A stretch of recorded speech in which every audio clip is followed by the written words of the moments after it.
am delighted to be hosting this panel virtually. I wish I was with you all together in Johannesburg as usual.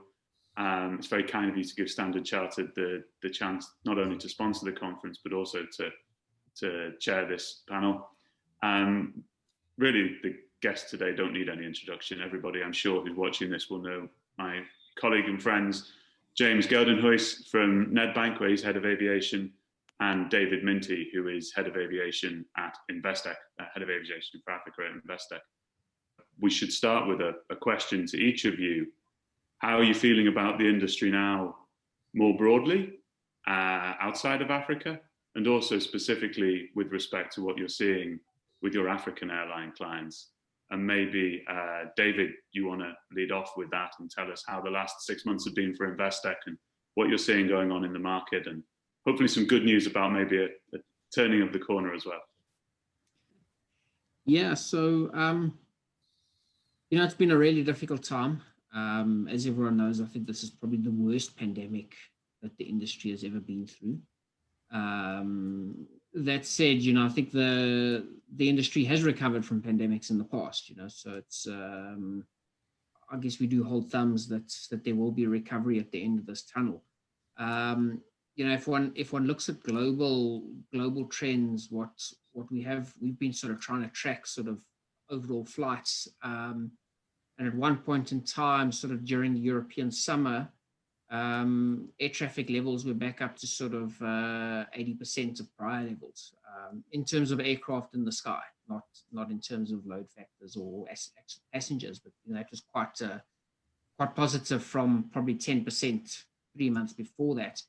I think unfortunately now things have obviously tracked back a little bit with the second wave of infections that have come out. Sort of global numbers on certain metrics is sort of back to like 50% now. I guess that's a global sort of sense. Bringing that back down to Africa, I think it's a little bit, Africa obviously has high infection rates in certain countries, but the airlines seem to have sort of picked up and got on with life a little bit quicker than the rest of the world. Like in South Africa, we're seeing new flights added every day by Safair and Airlink, and hopefully Comair is going to come back into the market quite quickly. And then in West Africa, a lot of those airlines have started to fly again. I know Ethiopian are adding new frequencies each week. So I'm hoping Africa are going to have a slightly quicker recovery than the rest of the world. James, you don't usually need to be asked to jump in with a view, so I wasn't going to. Okay, no problem. So, yeah, look, I think David's given us a good rundown. I think for me, what was interesting to watch, I think, yes, it's different for Africa than it is for Europe. And I think, we on the favorable side of things that we've generally got a better climate on our side that seems to be protecting us a little bit against the pandemic. But I think we generally, if you look at the airlines, it's interesting to see the different approaches. It's interesting to see Ethiopia they just kept on. They just pushed and pushed and pushed. But we know them like that. They're a very good, properly operated airline, and we wouldn't really expect less of them. Down in South Africa and Kenya, I guess the airlines weren't as fortunate. We had very hard lockdowns here. And certainly the first time in history, our airlines were completely grounded. So you can imagine how hard that is for any airline to keep your very expensive capital equipment on the ground and not fly them and not generate income, and you still have to then pay for them. And that clearly had serious ramifications on the cash flow and therefore, in the existence of the airline. So we have certainly seen a lot of problems around the airlines. I think the airlines are doing their very best. I think they're all trying to do it differently. We have, after a big push on the government in South Africa, we have got to level 1 where we could fly a bit more. So the airlines are working very hard at building up passenger numbers, because that's exactly what needs to be done. Aviation, it's not you don't put out planes to fly passengers because the passengers are asking where the planes are. You have to put out the capacity, start pricing them, and that will pull in the passengers. And exactly, the market has been ripped apart, and we literally, and I think this is globally, but I mean, we can speak closely, being in lockdown and watching the guys locally building up from scratch. And the activity, and I mean, David referred to the activity. If you look at the activity, yes, the guys are flying, and they are actually operating a lot more careful now by checking and making sure that the load factors are good. But the frequencies and the activity is certainly at very low levels still at this point in time. So, but it is positive. Kenya had a different approach. I think everybody tried hard to keep the cargo going, and I think that's a global thing as well. So Kenya had the CAA approved it, and they were flying a lot of their planes with stuff inside the plane, which is not heavy industrial stuff, which they could. So they were working hard at that. So everybody is approaching it differently, and everybody is trying their best to survive. And I mean, obviously, I think the problem with lockdown is we're not sure. It's like we lose market information because we don't have the water cooler conversations. We don't have the chat at a conference over a beer to hear how that market really is going and how it is. We sit and we have to look on the internet, and we have to decide, so what's fake news and what's not fake news. So I think I certainly miss that. It certainly feels like we're not in contact of the world, despite the fact that we can meet and talk on the internet. From outside, it seems like America kept on flying. It seems like Europe was flying a little bit less, and so on. And I think obviously the big hassle or the big threat that's coming along is Europe approaching winter now. So, and I think from our side, we got hit with COVID as we went into winter. So we understand that we were very cautious and very, very careful about it. And I think maybe that's why there's quite a bit of discipline around here in terms of that, because we didn't know how winter was going to add to it. Now we're into summer, so we're a little more relaxed. But Europe is now going into winter with COVID, so we need to see that. And I think there's definitely there's normally issues around the European winter, and airlines might be more difficult this time. I think it'll be a long winter for certainly the airlines in Europe. I think what's been interesting, just to pick up a couple of things you said, has been how quick the African governments were to react and get things locked down has meant, certainly in Standard Chartered, I was talking to one of my colleagues in our economist research unit this morning, and we really did see the impact of the pandemic be much less than perhaps might have been expected at the start of it, because the African governments were able to learn from dealing with crises in the past, such as Ebola. You really saw it shut down. But I think the word you used there, James, was to get restarted. And it's like we've had these 2 decades of supercharged growth in our industry globally. And maybe, Africa has not been growing at quite the same rate as some other parts of the world, but certainly it was going along reasonably well. And it's like it came to a shuddering halt. And now the governments are tasked with getting it going again. And it's interesting to hear you both pick up on how the local airlines are doing, and how we're maybe seeing some of the private carriers, particularly in South Africa, step in and fill into that void that's been left with South African Airways ceasing operations. And maybe that's something we'll come back to later on in the panel. But just picking up on another question related to the first topic around how is the industry going in Africa generally? How are you seeing the availability? I think I know the answer to this question, but I mean, it's good to get both of you to share your views as well.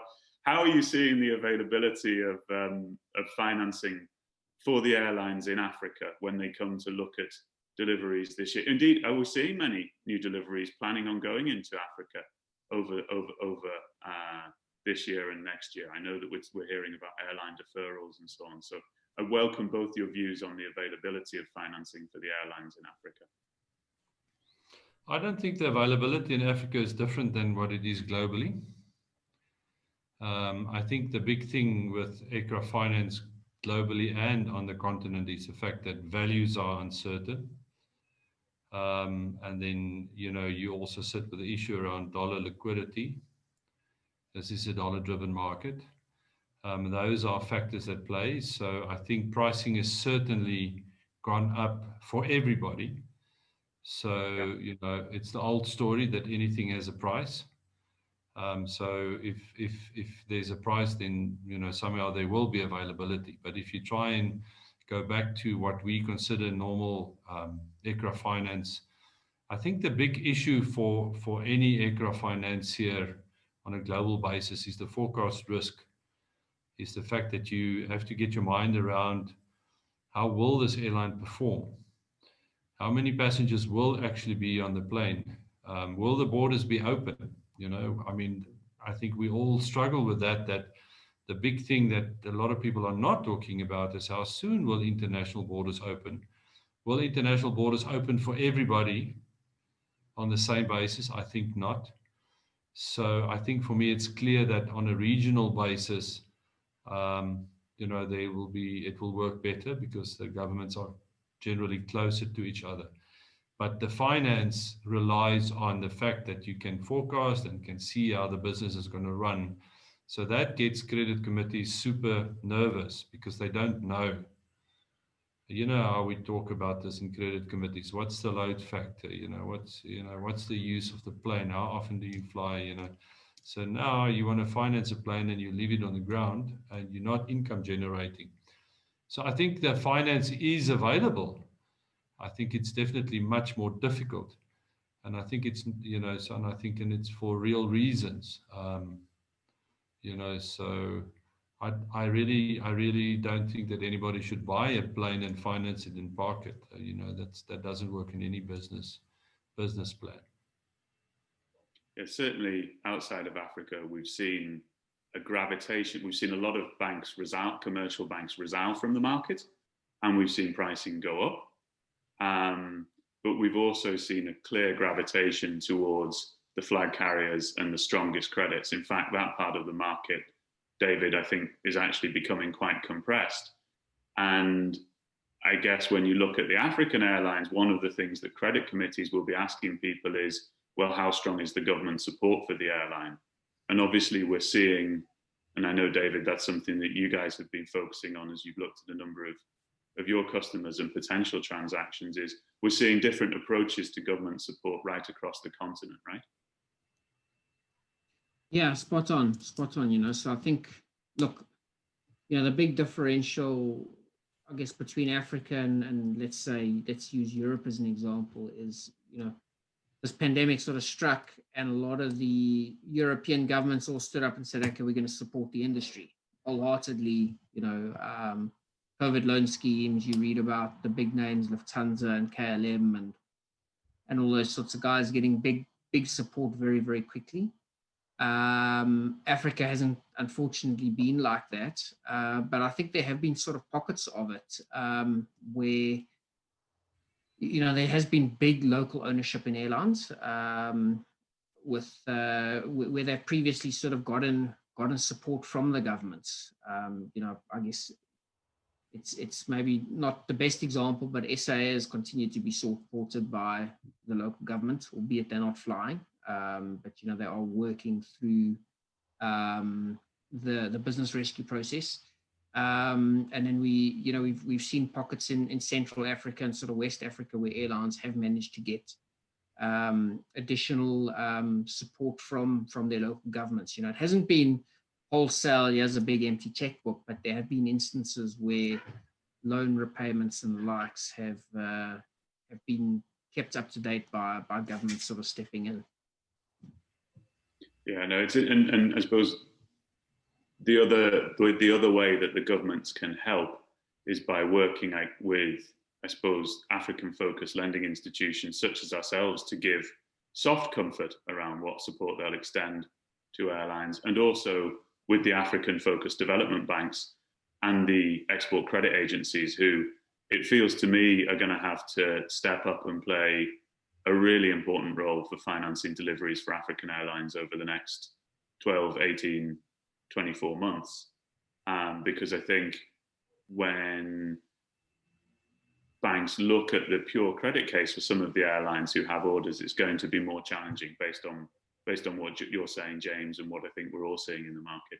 It's going to be more challenging to get those deliveries financed without some degree of supported financing. Look, yeah, sorry if I can I've been over the past 3 years when this market was turning funny, and we've seen too many funny money deals where, and we all know about them, where the rates just dropped and the returns just disappeared. So, I've always said, there's only a handful of real aircraft financiers around that really looks at the assets, that's really considering the whole thing, and that's doing that. And guys like that were sort of stepping away and scaling down because it's a simple fact that, the market didn't make sense anymore. So, and we were sort of expecting a little bit of a correction, for a while. None of us expected COVID. Yeah. So I think COVID is like the big reset button for the world, it seems, because I think we suffer in aviation because we know about it and we're there, and it is in your face, and it is directly related, the revenue generation. It's just unfortunately that the pandemic just hits it the hardest from everything. But I think a lot of those cheap money will disappear, and I think the market will recover in a more sensible manner where it will be again, let's look at the airline. And I think this flight to supposed quality is a temporary thing. I think a lot of guys who's not really into aircraft finance, just, for them, that's what you do. You run there because you feel safe there. I don't think you're necessarily safe there. I still think you need to know what you're doing. And you certainly need to understand the market. So I think that is slowly busy happening. So I think if we just carefully go through this difficult period, I think then the market will come back to a much better position and a much better place in terms of more sensible transactions that's being done. So it's interesting to see how soon that will happen, but I think it's already happened. A lot of those very cheap deals got badly burned in this market. I think the guys that was the financiers that was always looking carefully at the assets. Yeah, we all have issues because, the airlines are all suffering, but I think less so than the guys that were just running after volumes. Yeah, it's difficult, isn't it? Because on the one hand, the industry needs new sources of capital because it's so capital intensive. On the other hand, you as an established player want to make sure that the deals that are being done are vaguely sensible for the airlines as well, who are ultimately at the top of the food pyramid for all of us. Certainly, to pick up one of the points there, in Standard Chartered, we have about 139 aeroplanes that we own, and about another 236 we have another 236 that we finance. And over the last couple of years, we certainly stepped away a little bit took our foot off the accelerator on growing the own book, and certainly we're happy to trade aeroplanes to new entrants. But I think we as an industry need that new capital coming in, and really nowhere more than Africa, where we need to encourage new sources of capital to work with the established banks such as yourselves and ourselves to bring, because there's always going to be sale and leasebacks available for airlines, is my impression, even in the current market. But it's about making sure that what's there is appropriately priced and fairly and sensibly priced, so that there's a long-term credible funding base for the African airline industry, is how I'm certainly thinking about it. We're certainly thinking about it at the moment. I agree. It's going to be interesting to see how it unfolds. Yeah. And I know one thing, David, maybe to direct the next question to you, I know one of the things Nick was wanting us to talk about was, and I'm sure no one will want to talk about specific cases with specific clients, and certainly for Standard Chartered, we're in a closed period at the moment, so there's a limit to what I can say. But a lot of the publicly listed lessors have been quite vocal in the support that they've been giving to their airline customers by way of rental holidays and payment deferrals and so on. Is that a feature of the financing landscape in the African market at the moment? Are we seeing, not just Investec and Nedbank, but I mean just more broadly, my sense is that we're seeing institutions stand by and try and help the airlines. Would that be what you're saying?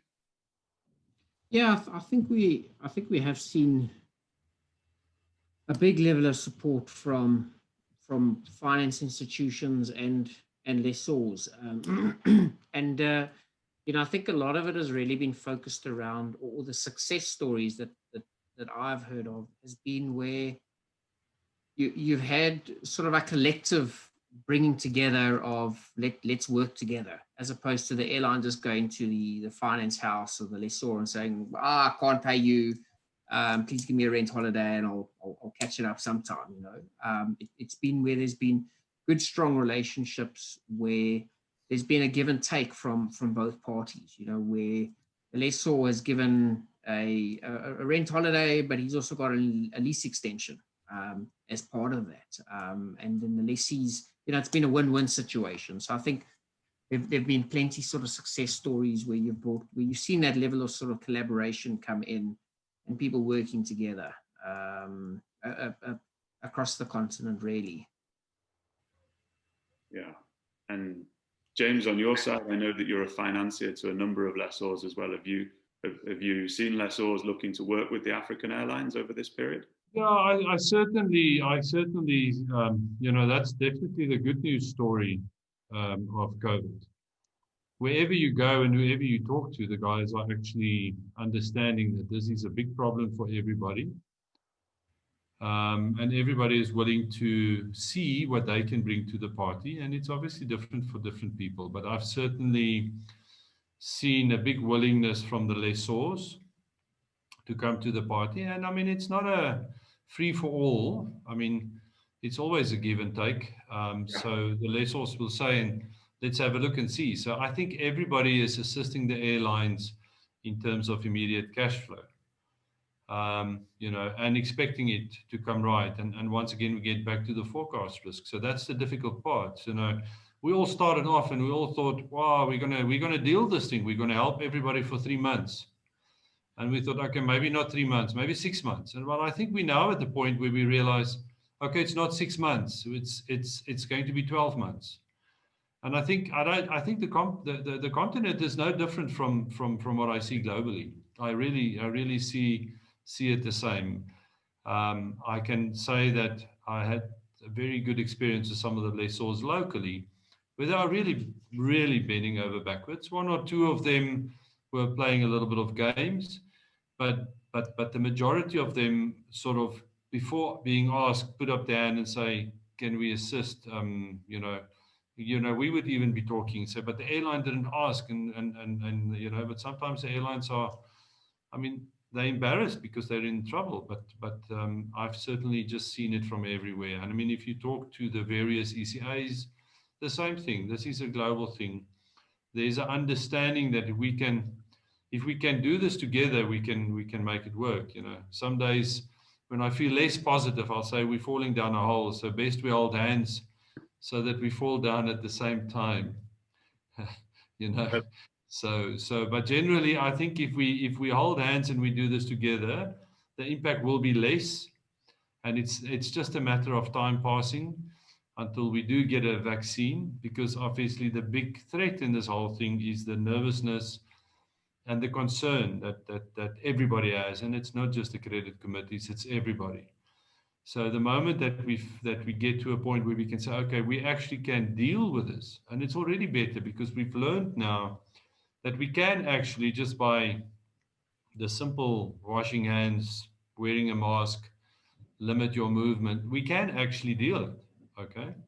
Yeah. So I think there is a comfortable. I've had a few flights myself already. And I mean, obviously, I think it's even for us who understand the airflow in aircraft and understand that it's actually probably safer to fly than it is to go to the supermarket. You think about it when you get there. So, and you wear your mask and you are responsible, and the mask is not to protect yourself, it's to protect other people. So be considerate. And I think that's happening. It's a way of life that's coming out. I certainly hope we get to a point that we don't have to wear masks all the time. But I've really seen just working together everywhere. And I think that's a good news story. I certainly hope we can get to a point where we can fly soon and that we can be doing this panel again with a few more people in Joburg next year, because the technical challenges are not insurmountable. Not only am I coming up as Cecilia, which is my first daughter whose Zoom account I've stolen, but also the screen just went blank and all I could hear was the voice of, it was like the voice of God himself sounded like James Geldenhuys. It was very disturbing, I have to tell you. But you're all back now on the screen, so that's a plus. And I think David, your point around, and I think you both spoke to it, but the point around it has when you're working with airlines at the moment to try and find a constructive way through these situations, it has to be a dialogue between the airline, the bank, and the lessor, and it can't be one party simply demanding you have to do this. It has to be a constructive dialogue, and I think those are the situations that seem to be working out best. Certainly, I think what has been positive for the industry overall has been seeing the public lessors who've reported quarterlies and so on recently talking about how the stronger airlines are starting to pay back their lease rental deferrals that were given, the initial 3 months there that you talked about, James. And it sounds as though people are going to be expecting more help as they go into the low seasons. But it is a positive, and I think, you know, where we've seen these areas where you don't have the difficulties of cross-border travel, the US, China, you're starting to see airlines there really recovering. You saw more than 1 million passengers fly for the first time in the States recently. We've seen the Chinese airlines going back certainly to flying in terms of volume of flights at a level where they were pre-COVID. I guess bringing it back to Africa, the challenge is to get the coordinated government response, because the governments did so well in shutting it down, but, and IATA have been vocal on this, is to get the coordinated government response to getting a travel bubble established between some of the countries via testing. Do you think that good progress is being made on that? Or do you think that that's something that will take quite some time? How do you feel about that? Because that seems to me to be the key. Our regional borders are already open to some extent. So, sorry, David. So our regional borders are already open, you know, so I think on the continent, we're actually doing quite well in terms of that. And James, to add on to that, I think from what I know, like between South Africa and the rest of Africa, there's no travel bans or travel restrictions. You know, like South Africa has a list of a long list of countries in Europe and the US that we have severe limitations in terms of people traveling, but like Africa feels like it's completely open with South Africa. So that's the concern, is the off-continent borders, and it's. I was initially worried that Europe's going to keep us out, but it seems like we worried about Europe. And I think that's your worry, is when governments start worrying about each other, you know, and the different processes. But I think there's some huge work being done in terms of rapid testing. And I think that's a good thing. If we can rapidly test, you know, the accuracy doesn't have to be 98.89 or whatever percent. You know, it's just all about being aware. It's all about awareness, and it's all about, you know. So I think there's big airlines is doing a lot of work around that, and I think that is what's going to open the intercontinental travel again. Well, it's been interesting to see. I think both Qatar and Emirates both tie up interline agreements recently with Airlink, and I know that both those airlines are putting a huge amount of effort into getting people flying so that they can get the transit passengers working again. So obviously there is a perception that the South African market in particular is very important as they start to bring passengers back. I suppose just touching on the South African market, which was really where we kind of started the panel. And I'm conscious that to a greater or lesser extent, we all have had or have business with South African Airways. So there's a limit, I'm sure, to what each of you will want to say on the airline in particular. Although, you know, certainly, I think everyone would have come out of the process of dealing with South African Airways over the last 6 months with, only an enhanced regard for everyone that we work with there, who works so well. My perception is, with all of the lessors who had aeroplanes that came out, there is a feeling that it's been a fairly orderly process overall. I'm sure lessors would have preferred to see a different outcome, but in terms of the airline survival. But I think the critical piece for the airline market in South Africa is that the lessors have been able to recover their aircraft in an orderly way, which will give them comfort for doing further business, either with a new South African Airways or maybe with some of the private carriers who are going to expand to fill that space. So maybe if I can ask, maybe David, you first, are you seeing the private carriers in South Africa now start to take steps to step into where South African Airways was flying previously? Yeah, I think we're seeing little bits and pieces of it. I think a lot of the guys are also cautious. They're also reeling from the pandemic. If there was no pandemic and SA had dropped out, I think we would have seen a lot of aggressive steps being taken by the guys. But like Airlink is now flying a full service offering between Joburg and Cape Town. And they never used to do that in the past. We also know that they're looking to get a lot of route rights regionally within the geography to jurisdictions that they haven't flown in the past. We've seen news reports that SAFE are looking at Mauritius. So there is that little bit of creep. I think it'll take a little bit of time for the guys to really access it, and because it's a big step. And you also never know when SA is going to come back, and it could come back quite quickly if it gets the full support that it needs. James, what are your views? Yeah, look, I mean, two things. I think the repossession story, how unfortunate or not, is a success story. I don't think there's any lessor that really had a bad experience. So I think that is good for South Africa. Yeah. And it's very important because unfortunately the fact that the pandemic and everything was too much for SA is unfortunate, because it's never good for your reputation as a country when that happens. But I think, and SA dealt with this very professionally. Yeah. And I mean, well, you guys definitely had some aircraft as well, but I mean, there's nobody that I spoke to that had a bad experience. We also know that the fleet team in SA is quite good at what they're doing. So I think, kudos to them. Obviously, our legal jurisdiction was fine, and we always knew it is fine, despite the fact that we're not fully Cape Town, ratified. But that's fine. We've always said that in our jurisdiction, we're actually okay. We don't really need all of that. It's not a crisis. We are certainly working on that to get it all done and finalized. But that was good. And then in terms of the market, I mean, yes, I mean, the South African market, we don't have the passenger numbers that Europe and America and Asia has. So we've got the Golden Triangle, which is Cape Town, Joburg, and Durban. And with SAA falling out of that, there's huge capacity that's been taken from the market. And in terms of the woes of SAA, Mango is still flying, but obviously they're also hampered by the problems on that side.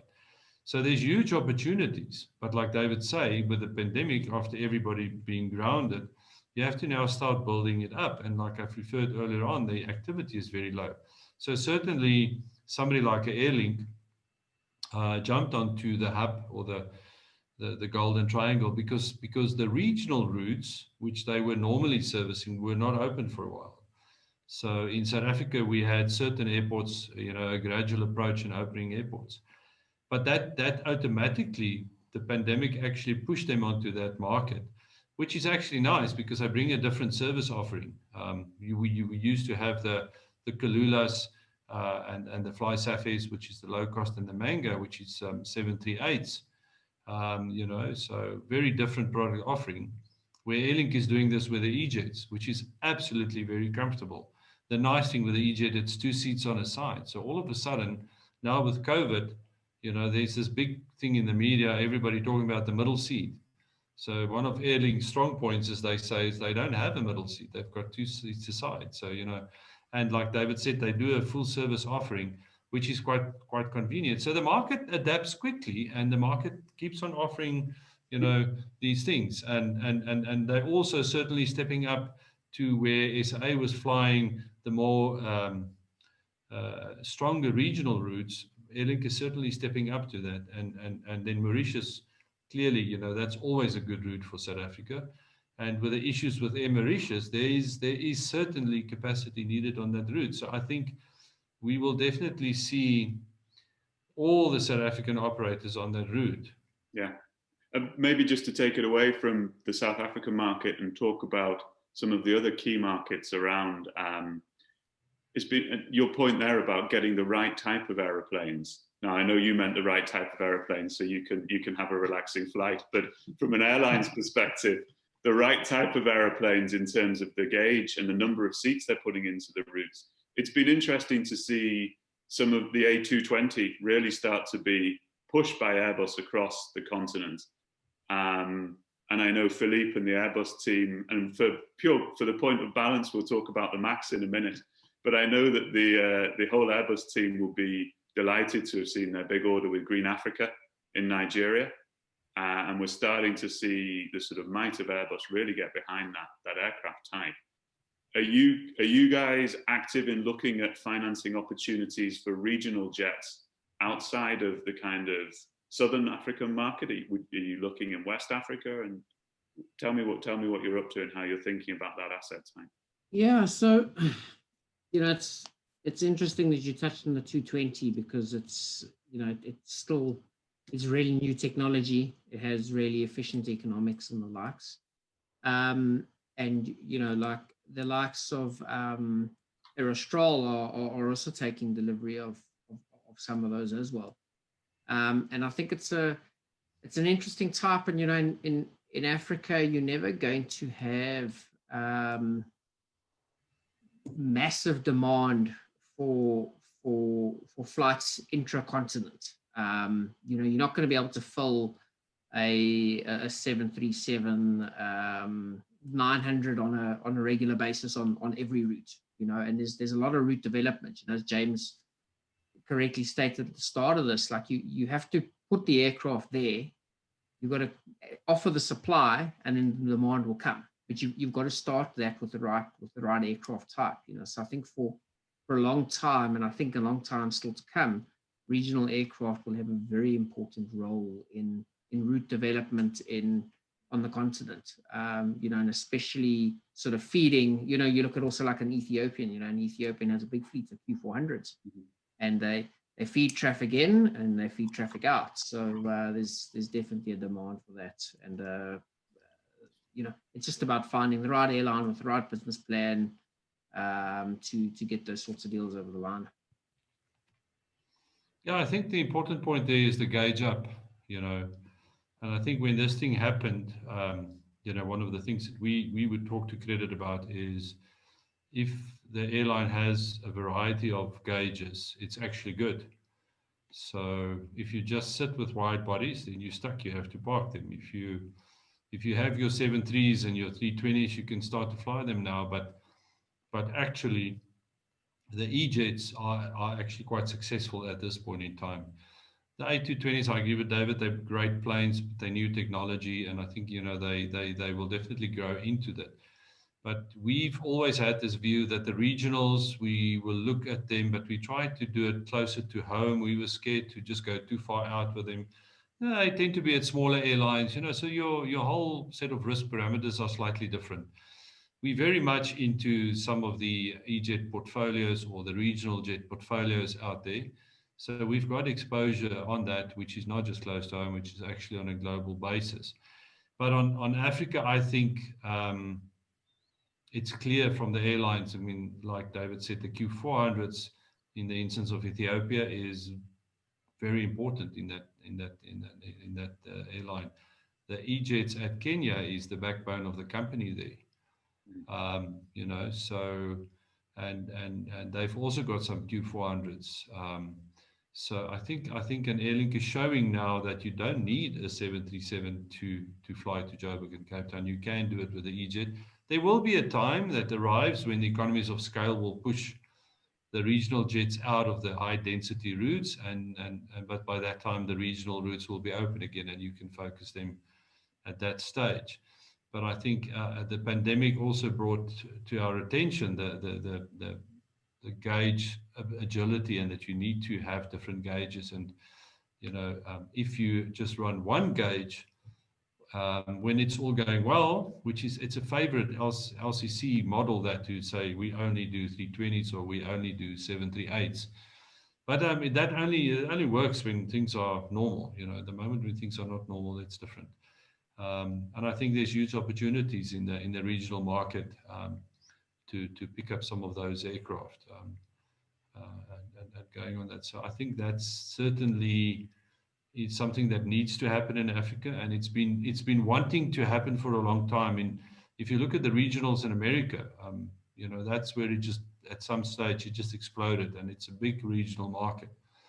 And somehow that didn't come off, and I think the pandemic is going to start that and bring that under the attention, and people will realize the value of that. So I certainly think it's improved the asset class. Okay. Well, as with all good conference panels, I have an eye on the clock, but I think we've time. Fortunately or not, we've no questions from the audience today, unless Mr. Fadugba wants to give us one. I certainly have a question for each of you around the MAX. Now it's coming. Wouldn't be right not to talk about that as we finish off the panel. I think it's a huge opportunity for the African airlines. But maybe, Nick, before I go to that, do you have any thoughts or questions for? Yes, indeed. Yes, thank you very much, Will. It's been very fascinating listening to yourself and David and James. I think, having listened to three of you from the banking community, I mean, African airlines should pay tribute to the support they've had from banks and lessors over the past terrible 7 or 8 months. Especially in terms of lease extensions, payment deferrals, etc. I don't think the airlines would have been able to, those that have been able to get through would have been able to do so without the support of the banking community. As was mentioned earlier, the African governments haven't been coming forward with lots of bailouts. So the airlines have really had to prune costs and survive the best they can. I think, on the other hand, it's very fascinating when you look at Africa. If you take Nigeria, for example, there are startups on the table, like Green Africa, confirming, you know, the delivery dates for their aircraft and their startup date, which shows confidence going forward. If you look at South Africa, there's a startup airline, I believe, about to take off there. So it shows that even despite the downturn, the market has a level of confidence in it. I agree with both of the speakers, David and James, in terms of equipment types. Q400s are very popular now. They're really, you know, doing the business in Africa. Anybody with wide bodies is under pressure. Many of them are parked or operating at below par. If you look at the Airbus 220, doing very well in terms of Egypt Air and the Green Africa order in Nigeria. And of course, the E-Jets, Embraer E-Jets, are doing extremely well in Africa. And it's really taken a crisis to prove the fact that you don't have to, as James mentioned, operate Boeing 737s or Airbus 320s to make the market. And when the market bounces back, obviously the 73s and the Airbuses 320s will come back into their own. But meanwhile, Q400s, E-Jets, are doing very well, and we thank the manufacturers for their support to the airlines. In terms of funding, I think that's still a challenge for many African airlines. If you look at Kenya Airways, South African Airways, of course, even Egypt Air, all going through serious restructuring. But the fact is that the governments are committed to the long-term survival of these airlines, hopefully. So that's my sort of synopsis of the industry. Obviously, it's very depressed at the moment, but there are rays of optimism. And going forward, it's been interesting that the inter-Africa, in terms of domestic services, and the intra-Africa have been doing reasonably well, whereas the long-haul services have been under lots of pressure with parked wide bodies. Okay. No, well, look, I think Nick, you gave us an hour. Yep. I hope we've done it justice. I suppose we should say thanks very much to James and David for all of their insights, and thanks, Nick, for your help as well as we went through the panel. Much appreciated. It's very strange not to be with you all. Absolutely. But congratulations, Nick, to you and the team for organising such a efficient event for us virtually, and hopefully we'll be back together later next year in Johannesburg doing this in person. Thank you, Will, and thank you, David and James, too. Really appreciate your participation. Thank you very much. Thank you, everybody. Thanks. Have a good day. Yeah, Bye. you too.